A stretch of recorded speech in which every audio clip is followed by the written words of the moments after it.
My name is Stan Zaporizhets. I'm Chief Product Officer at Predict.law, where we build AI to help attorneys take cases with confidence and negotiate better outcomes. In the past, I led AI product development at Instagram, as well as at Apple, where I was a product manager for 6.5 years. My motivation to take the bootcamp, this particular one, was to brush up on large language models in a hands-on way. I've taken the data science and data engineering bootcamp, also with Data Science Dojo a few years ago, and that was a great experience. And I needed to brush up on my skills. For me, that it was well-rounded was important. The part that I, of course, was most intrigued about was the graph database portion. I don't think that there are enough ML professionals out there who know how to build RAG using a graph database. So that was the most interesting session for me, but of course they were all really important. Observability and explainability of LLMs is also a very important topic for anybody who is implementing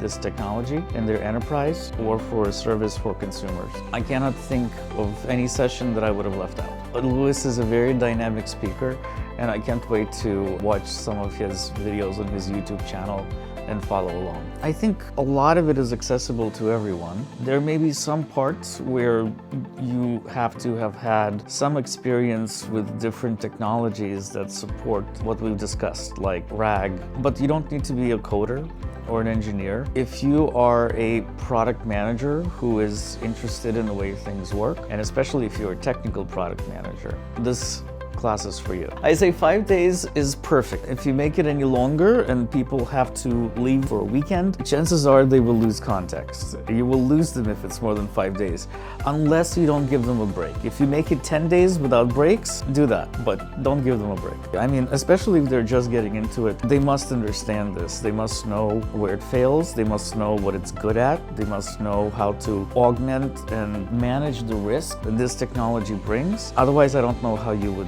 be able to operate in this space without going through the content that we went through. Well, it is a dojo, so it's somewhere between meditation and a karate class. It is very well paced. I think anybody can follow along. There is no pressure, and whenever you lose your spot when you're doing an exercise or a lab, there are people who will help you catch up. I would describe it as a really welcoming experience for anybody at any level of skill, just to understand the concepts, and of course, if you're struggling through the labs, you'll be helped along. I'm looking forward to see what other courses Data Science Dojo comes out with in the next few years. I hope there'll be some new, cool, and interesting stuff that I get to catch up on again.